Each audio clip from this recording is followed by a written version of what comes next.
Hello students, welcome to our YouTube channel LK chemistry. Students, आज के video lecture में हम बात करेंगे कार्बोकेटाइन रिएक्शन इंटरमीडिएट्स की बात करेंगे। कार्बोकेटाइन की स्टेबिलिटी ऑर्डर क्या होते हैं और कार्बोकेटाइन की स्टेबिलिटी ऑर्डर कैसे एक्सप्लेन करते हैं, और इस पर बेस्ड IIT JEE और नीट की प्रॉब्लम डिस्कस करेंगे। ओके, और इससे पहले हमने ऑर्गेनिक रिएक्शन मैकेनिज्म चैप्टर से रिलेटेड हमने अपने चैनल पर लगभग 11 वीडियो अपलोड कर दी है। ये हमारी 12वीं नंबर की वीडियो। यदि आपने हमारी 11 वीडियो नहीं देखी तो इस वीडियो के डिस्क्रिप्शन में आपको प्लेलिस्ट का लिंक मिल जाएगा। आप 11 के 11 वीडियो को भी ध्यान से देख सके ताकि रिएक्शन इंटरमीडिएट्स का कंसेप्ट बहुत ही अच्छा हो सके। ओके, चलिए स्टार्ट करते हैं। कार्बोकेटाइन। कार्बोकेटाइन बेसिकली एक रिएक्शन इंटरमीडिएट होता है।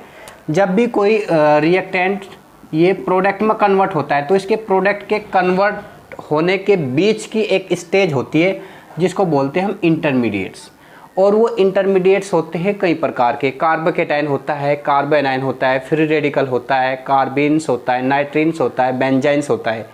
ये कई प्रकार के होते हैं, तो जिनमें बहुत ही सेलेक्टेड है। सबसे पहले हम जिसकी बात करेंगे वो हो हमारा कार्बोकेटाइन। तो डेफिनेशन क्या होगी कार्बोकेटाइन की? कार्बन के पास क्या होगा? एक पॉजिटिवली चार्ज होगा। कार्बन के पास क्या होगा? पॉजिटिवली चार्ज होगा। और रिएक्शन के बीच के एक स्टेज होती है जिसको बोलते हैं रिएक्शन इंटरमीडिएट्स। और ये कैसे जनरेट होता है उसकी हम बात करते हैं। कार्बोकेटाइन कैसे जनरेट होता है? सपोज ये कार्बन है, इसके साथ ये हाइड्रोजन अटैच है, और कार्बन के साथ सपोज ये Cl एटम अटैच है। तो जो ये बॉन्ड है कोवलेंट बॉन्ड, इस बॉन्ड के जो शेयरिंग इलेक्ट्रॉन्स है, ये जो इलेक्ट्रॉन्स है ये इस टाइप से डिस्ट्रीब्यूट हो जा कि इक्वली X एटम के पास चले जाते हैं। X की इलेक्ट्रोनेगेटिविटी ज़्यादा है कार्बन की तुलना में, तो सारे इलेक्ट्रॉन X अपनी साइड में इंटरेक्ट कर लेगा और जनरेट होगा carbocation, this one plus X negative. इसको बोलते हैं हम कार्बोकेटाइन। क्लियर बात? और इस टाइप के बॉन्ड को के जो ब्रेक होता है उसको बोलते हैं हम हाइड्रोलिसिस। क्लियर बात? तो ये है हमारा कार्बोकेटाइन। अब ये कार्बोकेटाइन कितने टाइप से पॉसिबल हो सकता है? ये तो हमारा CH3 प्लस है, ये तो मिथाइल कार्बोकेटाइन बोलते हैं हम इसको, मिथाइल कार्बोकेटाइन। और ये इस टाइप से भी हो सकता है, CH3 CH2X हो, सपोज Cl हो। अगर इसे Cl रिमूव हो जाएगा तो ये जनरेट हो जाएगा इस टाइप से, तो इसको बोलते हैं इथाइल कार्बोकेटाइन, इथाइल कार्बोकेटाइन। और ये इस टाइप से बन सकता है CH3 CH2 CH2 प्लस, इसको बोलते हैं प्रोपाइल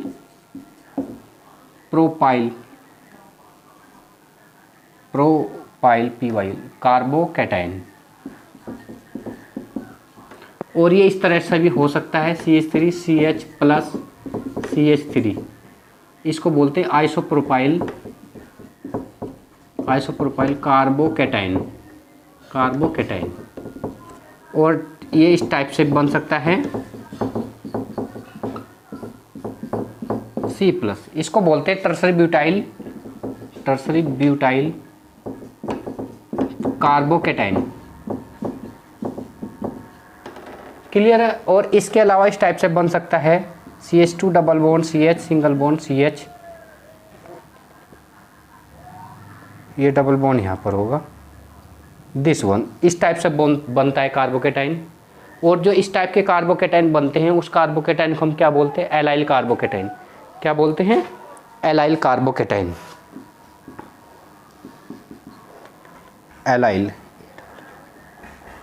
एलाइल कार्बोकेटाइन। और इस टाइप से बनते हैं हमारे CH डबल बॉन्ड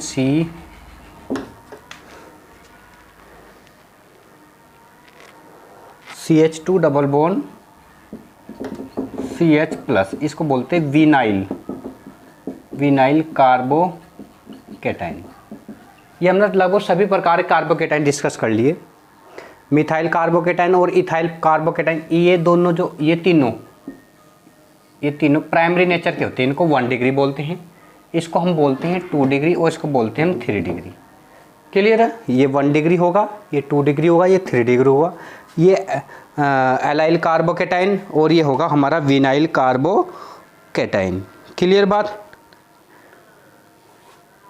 अच्छा, ये तो होगा हमारा इनका क्लासिफिकेशन कार्बोकेटाइन का, और ये होगा कैसे ये जनरेट होते हैं। इस तरह से बॉन्ड का हेटेरोलिसिस होता है तो ये जनरेट होते हैं हमारे कार्बोकेटाइन। क्लियर बात। अब थोड़ा सा हम कार्बोकेटाइन की स्टेबिलिटी ऑर्डर से पहले कार्बोकेटाइन कुछ करेक्टरिस्टिक्स बात कर लेते हैं, इसकी स्ट्रक्चर बात कर लेते हैं और फिर इसकी स्टेबिलिटी ऑर्डर को हम बात करेंगे। ओके, इसको ज़रा नोट कर लीजिए आप। हम बात करते हैं अब इसके करेक्टरिस्टिक्स, कार्बोकेटाइन के करेक्टरिस्टिक्स क्या होते हैं।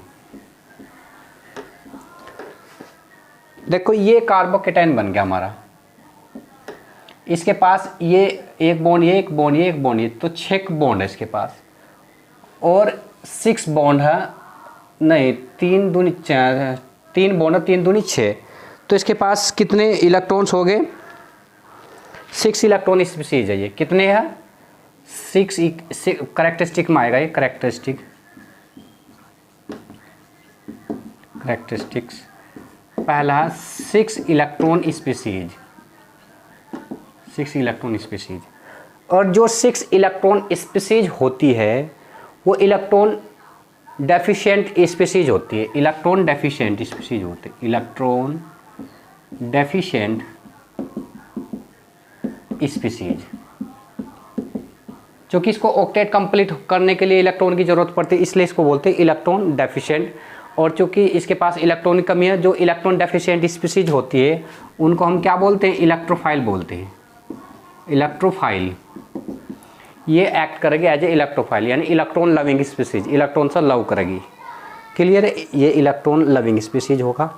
तीसरी जो बात होगी, इसकी जो स्ट्रक्चर होगी, इस कार्बन के पास स्ट्रक्चर इस टाइप से बनेगी इसकी, देखो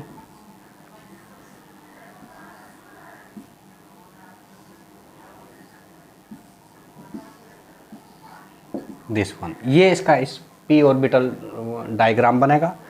और जो हाइब्रिडाइजेशन बनेगा इसके पास वो बनेगा हमारा sp2, और ज्योमेट्री बनेगी इसकी ट्राइगोनल प्लेनर। ज्योमेट्री कौन से बनेगी, ट्राइगोनल प्लेनर, sp2 हाइब्रिडाइजेशन होगा इसके पास।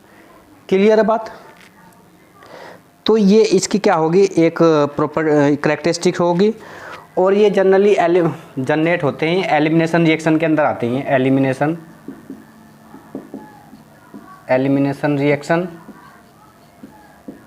यानी एलिमिनेशन रिएक्शन के अंदर रिएक्शन इंटरमीडिएट्स क्या बनता है हमारा, कार्बोकेटाइन बनता है। और एडिशन रिएक्शन में बनते हैं एडिशन रिएक्शन, जहाँ पर एडिशन रिएक्शन होगी वहाँ पर carbocation as a intermediate generate होता है। तो ये हमारी होगी इसकी करेक्टरिस्टिक्स कार्बोकेटाइन की। अब साथ ही कार्बोकेटाइन की हम स्टेबिलिटी को ध्यान से समझते हैं। क्लियर बात। यदि आपको कोई बात कहीं पर भी समझ में यदि ना आए तो आप उसी समय कमेंट कर सकते हैं, ताकि हम कमेंट रीड करके आपकी प्रॉब्लम का सॉल्यूशन दे सकें। ओके, चलिए बात करते हैं stability order of the carbocation.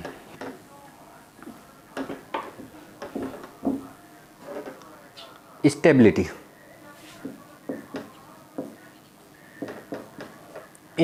को एक्सप्लेन करने के लिए आपको एक कुछ हमने ऑलरेडी कुछ टर्म्स ऑलरेडी डिस्कस कर रखे, inductive effect, hyper conjugation, resonance, ये हमने पहले से ही डिस्कस कर रखे। यदि आपने वो चीज़ नहीं देखी तो हमारे प्लेलिस्ट में आप देख सकते हैं, रेजोनेंस क्या होता है, हाइपर कॉन्जुगेशन क्या होता है। क्लियर। तो स्टेबिलिटी को एक्सप्लेन करने के लिए एक ट्रेंड है, जो ट्रेंड इस प्रकार से हमारा resonance, then mesomeric effect, resonance oblique mesomeric effect, then hyper conjugation,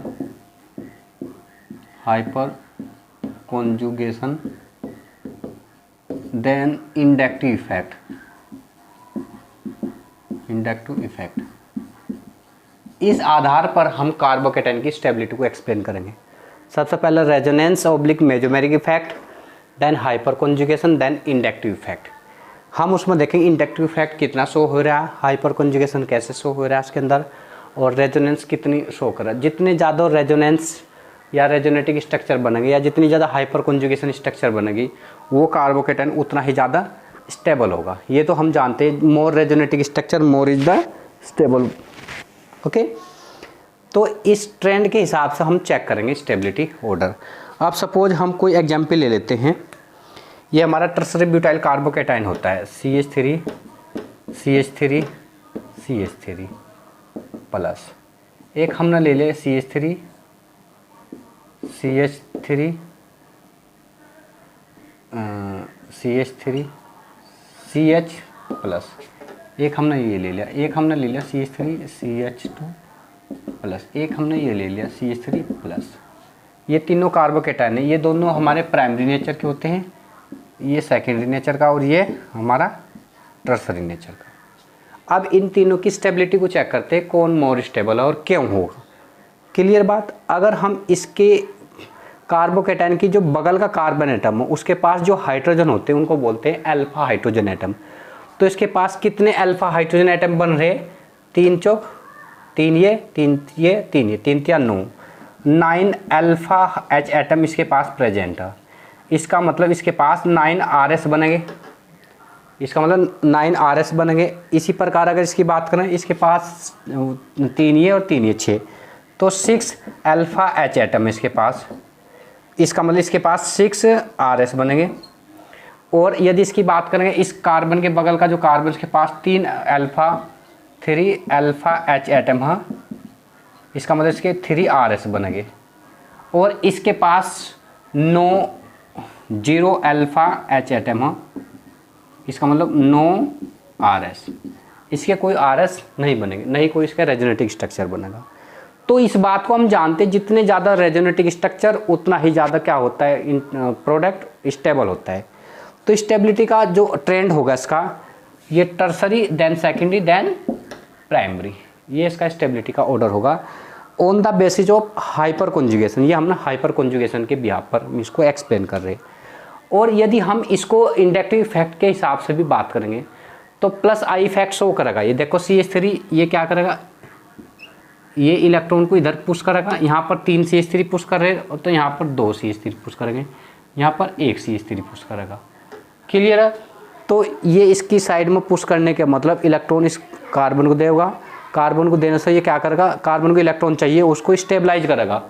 इसी प्रकार यहाँ 2 CH3 इस कार्बोकेटाइन को इस कार्बन को इलेक्ट्रॉन देंगे, यानी 2 कार्बोकेटाइन 3 की तुलना में कम स्टेबलाइज करेंगे, और ये 1 CH3। तो ये हम 2 आधार पर एक्सप्लेन कर रहे हैं इसको।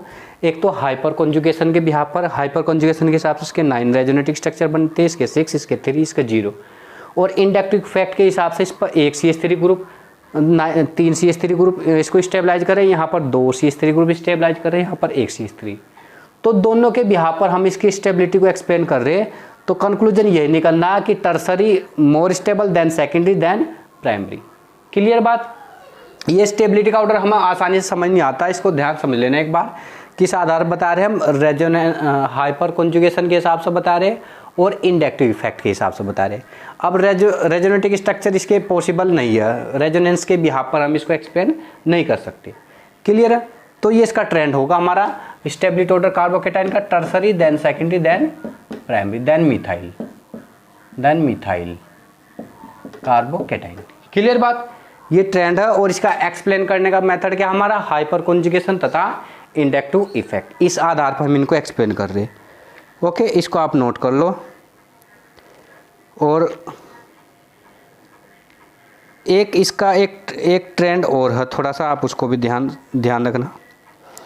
एक हम प्रॉब्लम ही ले लेते हैं सीधी।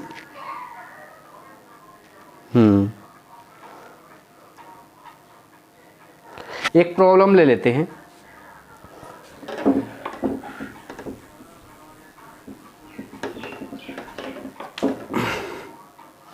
एक प्रॉब्लम है ये हमारे पास, ये CH2 plus single bond CH double bond CH2। एक ये हमारे पास, एक ये CH3 single bond CH2 single bond CH2 plus. अब इनमें हम देख रहे हैं कि मोर स्टेबल कौन सा। अगर हम इसकी बात करें, ये ये यहाँ पर शिफ्ट होगा डबल बॉन्ड, ये कार्बोकैटायन न्यूट्रलाइज होगा, ये कार्बोकैटायन जनरेट होगा। क्लियर बात। और इसके केस में हम बात करेंगे, इसमें कोई रेजोनेटिक स्ट्रक्चर नहीं बन सकते, इसमें 2 रेजोनेटिक स्ट्रक्चर बनते हैं। कितने बनेंगे? 2RS बनेंगे। तो जितने इसका कोई नो RS, इसका क्या बनेगा? नो RS, यानी नो रेजोनेटिक स्ट्रक्चर। और जितने ज़्यादा रेजोनेटिक स्ट्रक्चर इंटरमीडिएट उतना ही ज़्यादा स्टेबल होगा। तो रेजोनेंस के हिसाब से क्या होगा? ये स्टेबल ज़्यादा होगा इसकी कंपेरिजन। क्लियर। इस टाइप की प्रॉब्लम डिस्कस करने के लिए आ जाती है, तो हमें ये प्रैक्टिस करने की ज़रूरत है कि किस टाइप से हम रेजोनेटिक स्ट्रक्चर बनाकर कार्बोकैटायन की स्टेबिलिटी को एक्सप्लेन कर पाते हैं। क्लियर। अच्छा, एक क्वेश्चन और दे रखे हमारे पास, ये है CH2 plus single bond CH double bond CH2, एक ये CH3 CH plus single bond CH3। Clear बात। अच्छा, ये हमारा सेकेंडरी नेचर का। अब इनमें दोनों में हम एक्सप्लेन करते हैं। ये हमारा क्वेश्चन नंबर 1 था, ये क्वेश्चन नंबर 2 था। अब इनमें चेक करते हैं कौन ज़्यादा स्टेबल है, कौन ज़्यादा स्टेबल है। तो ट्रेंड आप ज़रा ध्यान रखना, इसमें क्या होगा? जैसे ही ये बॉन्ड यहाँ शिफ्ट होगा, ये बॉन्ड यहाँ शिफ्ट होने से ये कार्बोकैटायन न्यूट्रलाइज होगा, ये कार्बोकैटायन जनरेट होगा, तो ये 2RS शो करेगा। क्लियर बात। और जैसे इसके पास ये CH3 ग्रुप है, ये इसको इलेक्ट्रॉन को इस कार्बोकैटायन को पुश करेंगे और एक CH3 ये भी पुश करेगा, यानी 2 साइड से CH3 इस कार्बोकैटायन को क्या कर रहे हैं? स्टेबलाइज कर रहे हैं इंडक्टिव इफेक्ट के हिसाब से। क्लियर है। अब जो ट्रेंड देखते हैं, सबसे पहले रेजोनेंस या mesomeric effect, then hyperconjugation, then inductive effect. तो ये रेजोनेंस को प्रायोरिटी फर्स्ट मिलती है, देन आपका hyperconjugation, then inductive effect. तो रेजोनेंस के हिसाब से इसके 2RS बनने, इसके RS नहीं बनने, केवल ये इंडक्टिव इफेक्ट शो कर रहा है। तो इंडक्टिव इफेक्ट को प्रायोरिटी मिलेगी बाद में, पहले प्रायोरिटी किसको मिलेगी? रेजोनेंस के हिसाब से। तो इसलिए it is more stable than this one. Clear बात। तो ये प्रायोरिटी ऑर्डर के हिसाब से हम बता पा रहे हैं आपको ना। अच्छा, अब स्टेबिलिटी ऑर्डर ऑफ कार्बोकैटायन का एक ट्रेंड है, आप उसको नोट कर लेना, जो जनरल ट्रेंड है, फिर हम आसानी से पहचान सकते हैं। क्लियर है। अब जनरल ट्रेंड क्या है कार्बोकैटायन की स्टेबिलिटी का, उसको आप नोट कर लीजिए ध्यान से। ये कार्बोकैटायन एक ये है हमारा, ये प्रोपाइल रिंग है, ये हमारा होगा C+, ये भी हमारी प्रोपीन रिंग है। इट इज मोर स्टेबल, ये सबसे ज़्यादा स्टेबल होता है then CH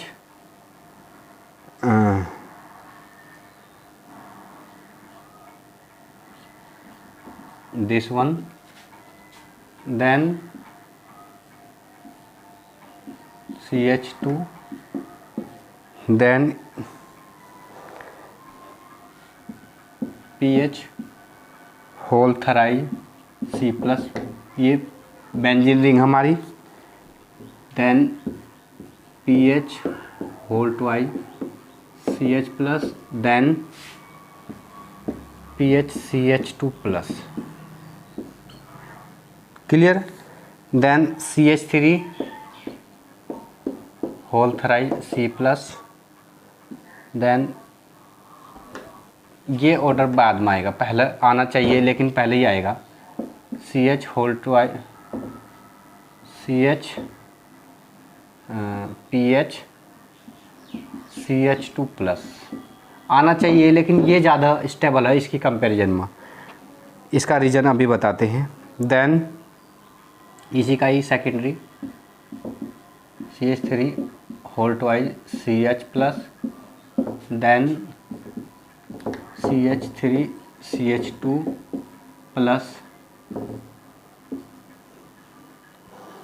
then CH3+। Clear बात। तो ये हमारा ट्रेंड है, जनरल ट्रेंड, ये आपको ध्यान रखना। ये प्रोपीन रिंग है, साइक्लोप्रोपीन रिंग। साइक्लोप्रोपीन रिंग यदि किसी कार्बन से इस तरह से अटैच होगा वो सबसे ज़्यादा स्टेबल होगा। इसके 3 रिंग है, ये यहाँ 2 रिंग है, यहाँ 1 रिंग है। ये फिर ये बेंजीन रिंग है, तो इसका ये टर्सरी है, ये सेकेंडरी है और ये प्राइमरी है। अच्छा, प्राइमरी से ज़्यादा स्टेबल हमारा ये टर्सरी अल्काइल ग्रुप है।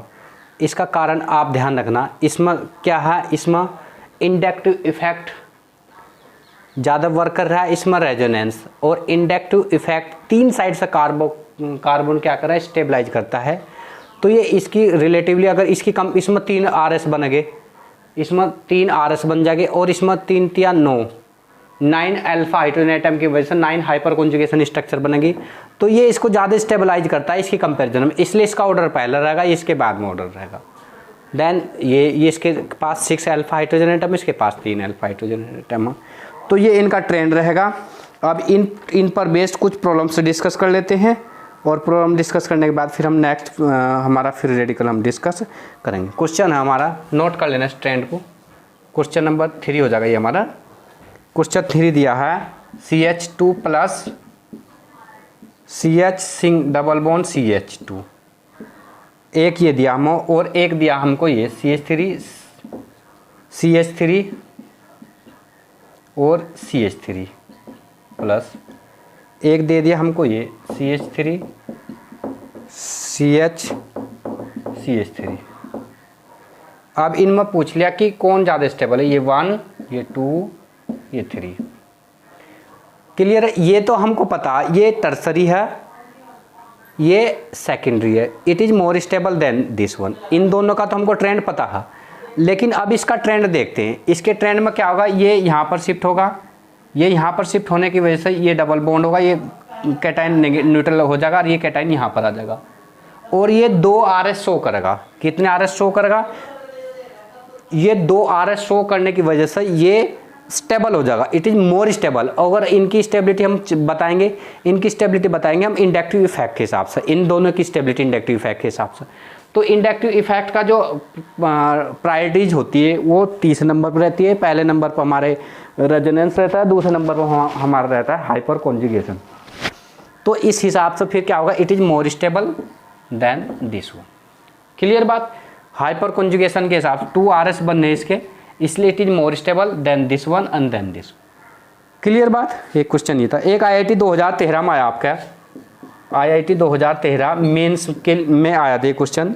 इसमें क्वेश्चन दिया हमें CH2 plus CH double bond CH2 और एक दिया हमें CH2 CH3 प्लस, ये हमारा कार्बोकेटाइन और एक कार्बोकेटाइन दिया हमको this one CH2 plus.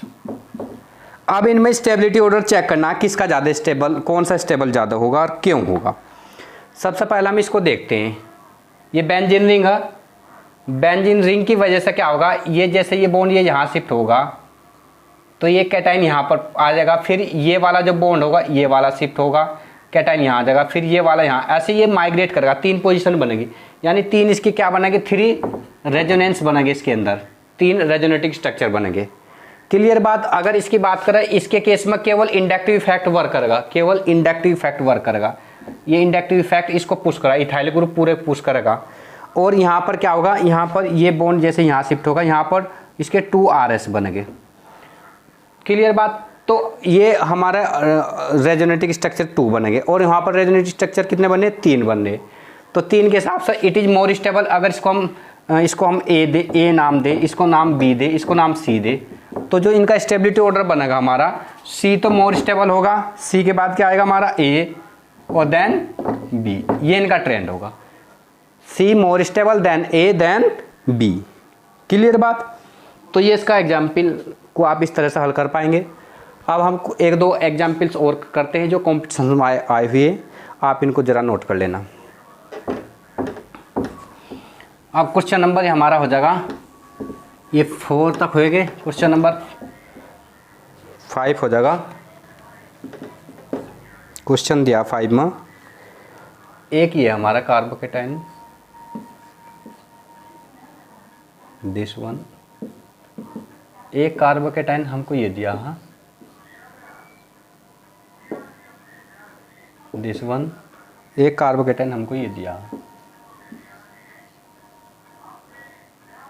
This.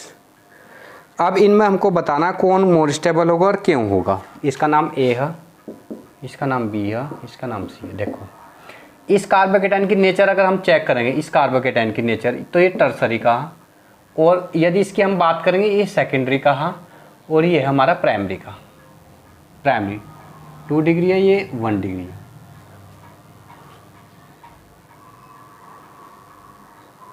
Clear है? 1 डिग्री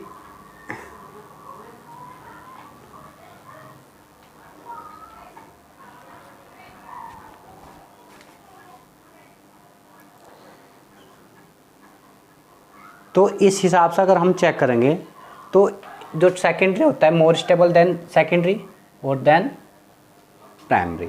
ट्रेंड क्या हो जाएगा हमारा? First more stable, then second, then third. ये इनका ट्रेंड हो जाएगा। इस आधार पर हम चेक कर पा रहे हैं ये टर्सरी है, सेकेंडरी है, देन ये। क्लियर है? अच्छा, अब इसके अलावा एक एग्जाम्पल हम और ले लेते हैं, बहुत ही सेलेक्टेड एग्जाम्पल है जिसके आधार पर आप कर पाएंगे। क्वेश्चन नंबर 6 हो जाएगा हमारा। देखो 6, ये दिया हमको बेंजीन रिंग दी है CH2+, और भाई एक दिया हमको नीचे इसकी ग्रुप है OH, एक दे दिया हमको ये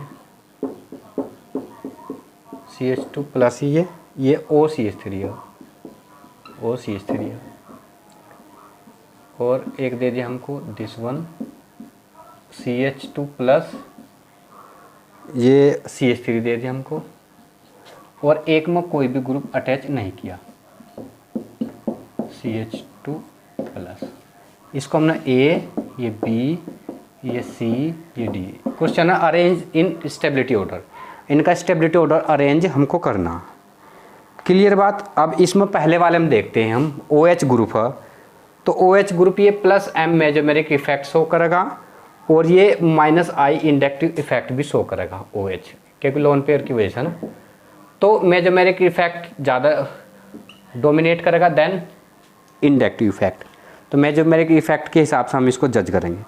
और इसमें OCH3 में इसमें हमारा +M भी करेगा और -I भी करेगा, लेकिन +M की प्रायोरिटी ज़्यादा है, और इसमें CH3 में केवल +I शो करेगा।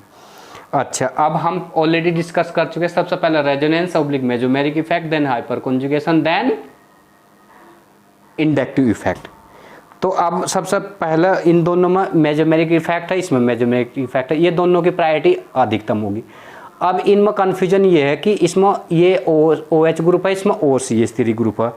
तो OH जो ग्रुप हो, इन दोनों की अगर प्रायोरिटी चेक करेंगे OH ग्रुप और इन दोनों की, OH ग्रुप ज़्यादा स्टेबल होता है देन OCH3 ग्रुप। तो यहाँ पर हमारा A देन B, इन दोनों का तो पता चलेगा क्योंकि मेजोमेरिक इफेक्ट के हिसाब से हमने चेक कर लिया, और OH ज़्यादा स्टेबल होता है देन OCH3 ग्रुप। क्लियर है? अब इन दोनों में देखते हैं, इसमें इंडक्टिव इफेक्ट की वजह से ज़्यादा स्टेबल हो जाएगा, देन C देन D। ये इनका ट्रेंड हो। क्लियर है? इस तरह से हम आइडेंटिफाई करते हैं, ये मेजोमेरिक इफेक्ट के हिसाब से देखा, लेकिन OH ग्रुप ज़्यादा स्टेबल होता है देन OCH3। फिर ये इंडक्टिव इफेक्ट, इसमें कोई ग्रुप अटैच नहीं है, इस हिसाब से हम इसको चेक कर पा रहे हैं। अच्छा, एक एग्जाम्पल और लेते हैं हम, ये एग्जाम्पल दिया हम, इसको नोट कर लेना आप।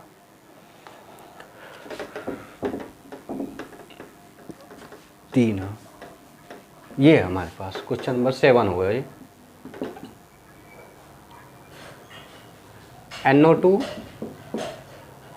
यहाँ पर मेटा पोजिशन पर NO2 ऐड किया, और यहाँ पर ऑर्थो पोजिशन पर NO2 ग्रुप अटैच किया। ये A है, ये B है, ये C है।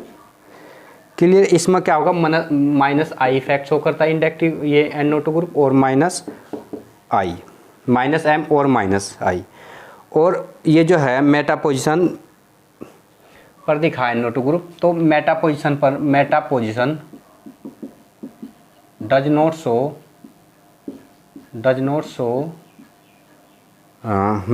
नॉट शो मेजोमेरिक इफेक्ट,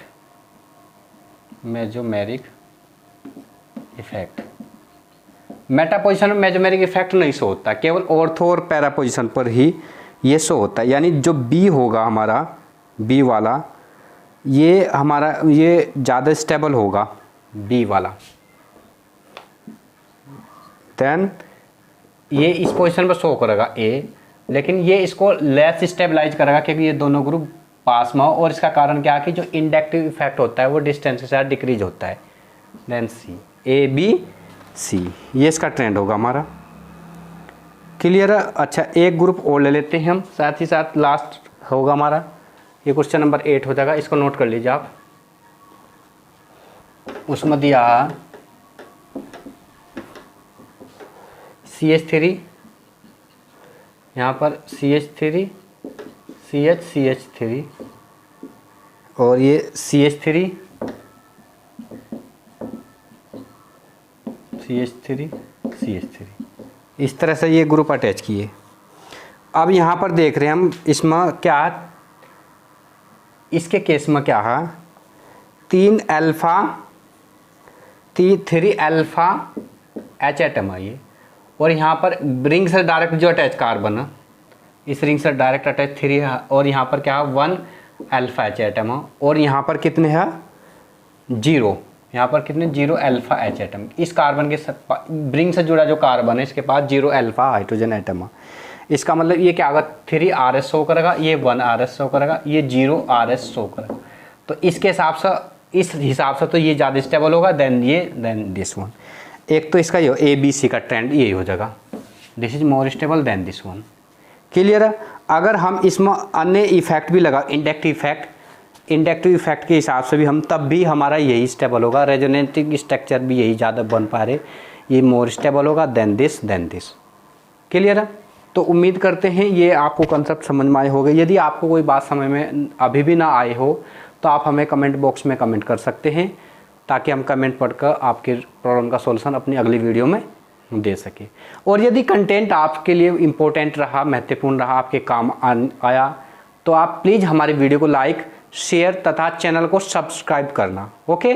और नेक्स्ट वीडियो में हम बात करेंगे जो इंटरमीडिएट से हमारा फ्री रेडिकल, उसकी स्टेबिलिटी ऑर्डर तथा उसके करैक्टरिस्टिक्स को हम डिटेल में डिस्कस करेंगे। अभी तक के लिए इतना ही। अब इसको आप ध्यान से एक बात समझना, और कोई बात समझ में फिर भी रुक नहीं आई तो आप कमेंट कर देना। ओके, चलिए, थैंक यू।